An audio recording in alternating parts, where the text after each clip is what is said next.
If you are a student or a graduate and you don't have any experience in your field, this is a very simple, easy way to solve this situation.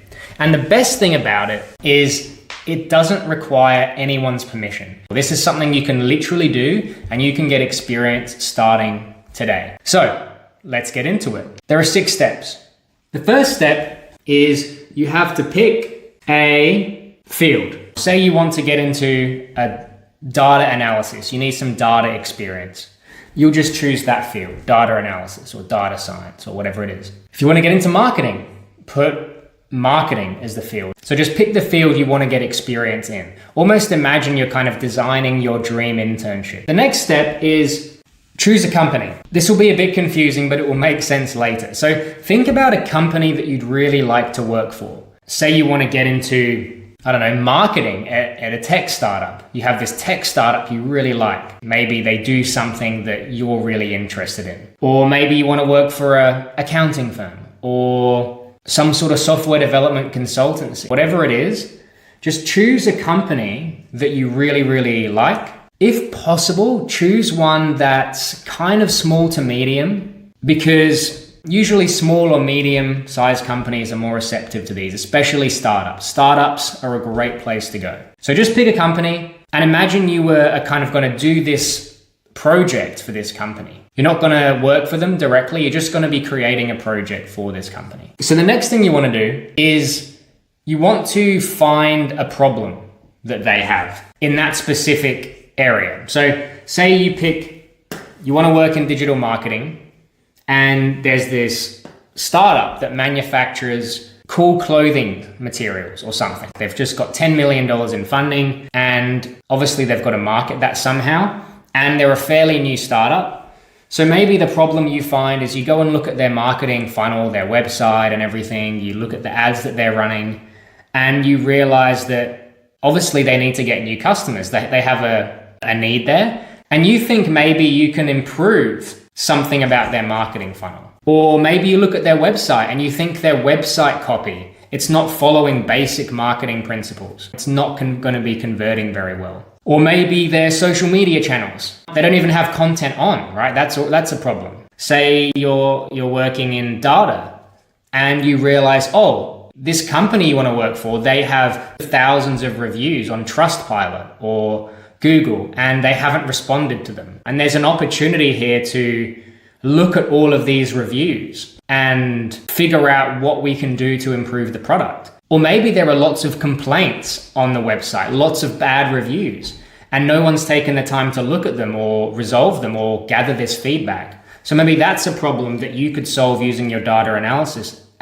skills. Maybe you could go and analyze all of that data, do a sentiment analysis and figure out what are clients actually thinking. Maybe you can do a sentiment analysis of data that's available on the social media networks. If you could use data to somehow solve that problem, that would be really valuable. So basically you're just looking, is there a problem that they genuinely have that I could potentially add value with here? I'll give you another example. Say you want to get a sales job and this company sells to mid to large size firms, and you think that they're not using cold outbound as a strategy to get clients. Well, maybe what you could do to solve that is you could go and find a list for them of potential decision makers who could buy their product, and you then collate that for them and give them a simple sales strategy that they could use to get more clients with outbound, like outbound emailing or cold calling. So you can think of basically a problem that they might have,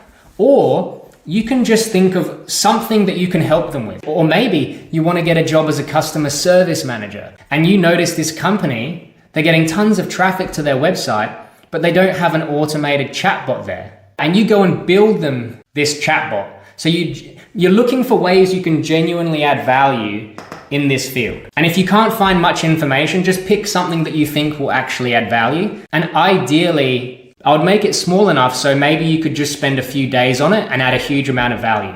So pick a project that's not much effort but a lot of value. Then steps 4 is you want to build the project. So go and actually build this project. One of those things we just talked about. Once you've built it, what you can then do is you can put it on your resume. And when it's on your resume, you got to be really careful. You don't want to mislead anyone here. You want to be really honest about what you did, but at the same time, you want to sell it as best as you can. For example, you could have a section called projects, and then underneath, you could have something like, say you did the chatbot example. You built a company, a chatbot, and maybe it's a company that just got $5 million in funding, and it's a manufacturer of, I don't know, telecoms technology.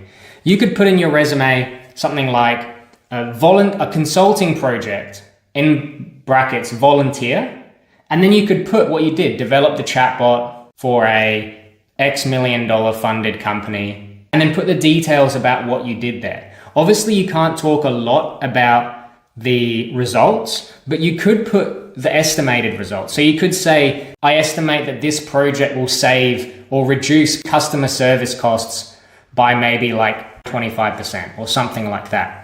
So you don't want to put the name of the company, but you can give context, like it was a $5 million startup or it was a tech manufacturer, but just be really clear this was a volunteer project that you did. And don't pretend like you're related to the company. That's really important. And if you do a few of these right, you're already getting some really nice experience. You can not only put on your resume, but you can mention it in your interviews, on your LinkedIn. So you're actually gaining skills in the specific thing that you need skills in, okay? Now, this is where it gets really interesting. What you could do next, once you've built the project and you actually think that it's good and it could genuinely add value, then you can send it to the company. So say you want to get into marketing at this company and you've done a full audit of their entire social media or all their social media platforms, and you've analyzed what they're currently doing, you've analyzed the issues, you've built what you think could be a great strategy, and you've maybe built them like a 5 or 6 week content plan, like a content strategy plan, or a way to optimize their website copy, or whatever it is. You've gone and built them a project. And remember, you don't also have to build them the full project. You could just build them an MVP, which is minimum viable product. So say you realize this company could really benefit from having a chatbot. You could go to the company and you could build them an MVP of the chatbot. So they can get a feel for how it works, but it's not completely perfect, right? Like it's not connected to their internal database, their internal CRM, the internal systems. It's just a very superficial, high level example that you can show them and that they will obviously be able to see the value in. But to get it working really, really well, you'll have to go inside the company and use all their systems, right? So you can always build them an MVP. Same with the website. If you're updating their copy and you think it can be better, you can just give them an MVP. You can give them like the landing page, but you might not do all the other pages. You just give them a small snippet to show them the value. Even that is plenty. So you go and build it, and you basically go to the company, maybe the team leader of that team. Like if you're going into marketing, the team leader of that team. If you're going into software development, the person in that team. If you're going to sales, the person in that team. Data, the person who leads that team. And you're basically cold messaging them, but instead of just asking them for something, you're saying, hey, Steve, hope you're well. I love what XYZ company is doing. Congratulations on getting your funding recently. So I know this is a bit out of the blue, but I really like the company and I'm really passionate about X field. So I put together this quick project. This is the goal of the project. Here it is, and just attach it and say, if you have any questions, please let me know. I'd love to hear your thoughts. I hope it helps. Then I would follow that up with a question, something like, also, I know this is a big ask, but is there anything you'd recommend to someone like myself looking to break into this field? I'd love if you could provide any sort of advice at all. It would be really valuable. Thank you for your time, blah, blah, blah. Then hopefully you get a response from that. You might not. Hopefully you do. And you'll potentially be able to convert that into a call or a in-person chat and try and convert it into a job offer. But either way, even if you don't turn it into an opportunity, the main thing is you get experience. You have something you can put on your resume, you have something you can talk about on your LinkedIn and in interviews, and you start building your experience without anyone's permission. Plus, it shows a huge amount of initiative. So that's how you do it. I hope that was helpful. If you give it a crack, let me know. See ya. Hey guys, just shooting a quick video after the fact because I realized some people might do this in the wrong way. So when you're creating these projects, you do not want to pretend like you worked for the company. You do not want to pretend like they employed you in any way. And also you want to keep the name of the company anonymous on your resume and when you talk about it, because they didn't engage you to do this work. So you could just put something like, say it was a small marketing company, a 5-person digital marketing company in Sydney. And you could talk about it on your resume as a project or like a volunteer project or an independent project. And if you go to an interview and they ask you about it, be super honest. You can literally say, I really am passionate about this field, and it was quite tricky to get experience because all of the internships and the jobs, they needed me to have experience. And I just thought, you know what, I'm gonna go and spend a little bit of time making a really valuable project to gain some hands-on skills, to apply it to a real world scenario.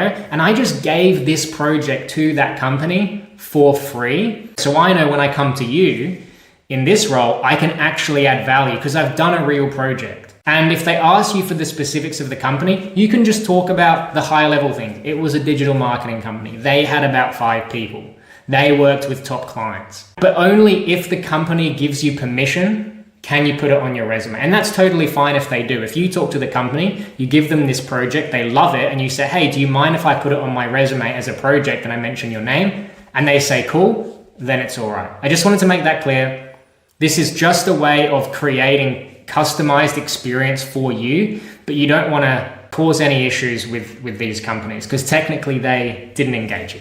Anyway, hope that clears things up. If you try it, let me know how it goes, and good luck.